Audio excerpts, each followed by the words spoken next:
If you've tried to get into lifting or fitness, you've noticed that the internet is full of so many random claims that get difficult to tell what's true and what's fake. Through all these claims or myths, I've noticed 5 that a lot of people fall for that I also couldn't see through. 5 claims/myths that actually helped my journey out a lot, and 5 claims/myths that are actually true and not just a load of BS. Something you're going to notice is a lot of things people say are actually half true, so you have to dissect if what is true is actually important or true enough for the statement to be considered true. One thing many people fall for is proprietary blends like green supplements. And an example of this is, let's say we have something with a lot of spinach in it, so it's the first ingredient listed, and then ingredients XYZ like the vitamins, the sea moss, whatever that makes it really, really healthy are then listed after. What we know is that there's more spinach in this blend than all of these things, but we don't know the exact ratio. So this could be 80% spinach and the rest of these make up 20%, and that dosage could be too low for them to actually have an effect,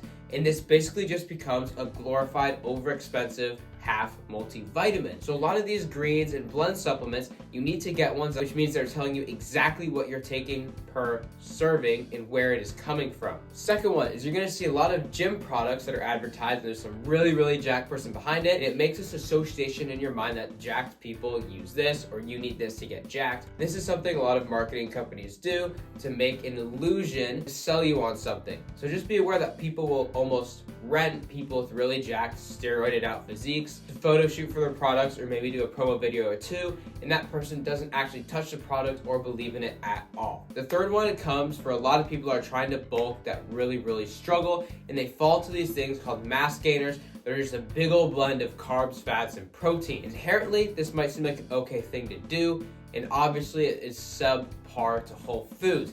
However, it's actually worse than you thought. When they're filled with maltodextria, you are literally just consuming the most empty calories you possibly can. And basically what I'm saying is nearly equally as bad for you to just get those extra calories from potato chips and it would be the carbs you get from that mass gainer. Another one is these group strength training classes. This is something that's more going to fall into the older age group. When you're taking a large lifting class with 20 or 30 people, they're going to have you do these high rep, low intensity things, and those just don't work for muscle growth in a period over 3 months. So when you're trying to find somewhere to learn, make sure you're going to 1, a quality trainer who understands what they're doing, but 2, make sure it's actually a more limited size so the trainer can actually watch you, 1, to help your form and tweak your skill set, but just so you can make sure that it's actually doing something that's going to make you gain muscle for more than a couple days. And the 5th one that's really, really bad is these cherry-picked science things. Here's where you can find examples of conflicts of interest that are proposed in a study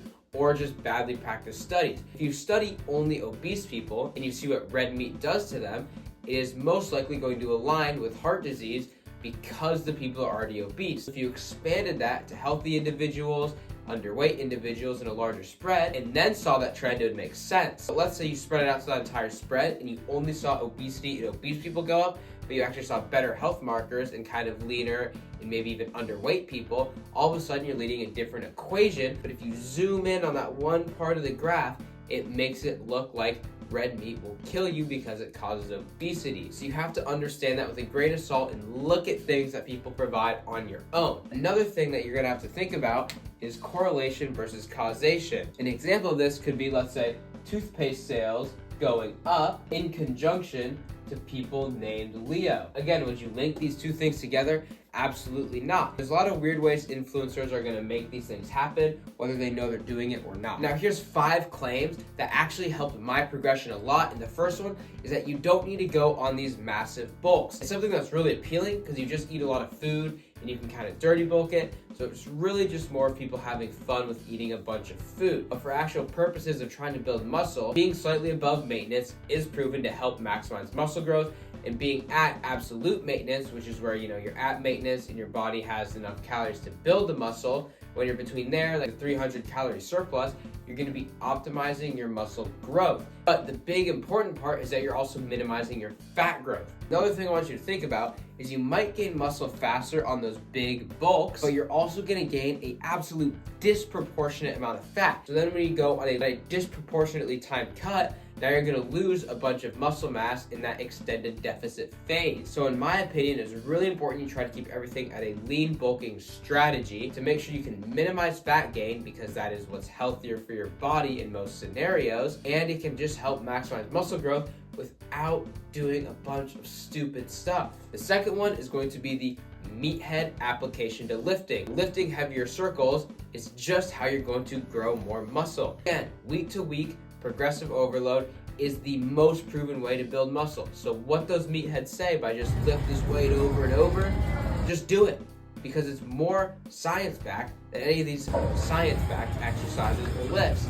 It is the key principle. And the third one is fasted cardio, but it's not for fat loss like a lot of people say. What's interesting about it is that it promotes fat oxidation, which is fatty acids in your fat storage being released to then be used as energy. When you do this, it actually has aerobic endurance benefits and can be really, really beneficial if you do long distance things like cycling, cross country, etc. That is something I noticed really helped me with my cardio capacity. And the fourth one is that machines are bad for beginners. When you're on a machine, the movement pattern is very fluid, which is why you might think it's good. However, when you're a beginner, what's really important is just learning your body, learning how to control and learning how to move it. This is activating your main muscle groups, but then also your stabilizers in a very powerful way. When you have weaker stabilizers compared to the muscle driving the movement, this instability could lead to injury, and when you have these weak stabilizer muscles, you're not going to get the cool mobility and sport benefits lifting can actually provide you. And the final one is that stretching actually will help generally prevent injury. But what's interesting is there is dynamic stretching of going through a full range of motion and lifting going through a full range of motion. You're still stretching it out and strengthening yourself in the stretch,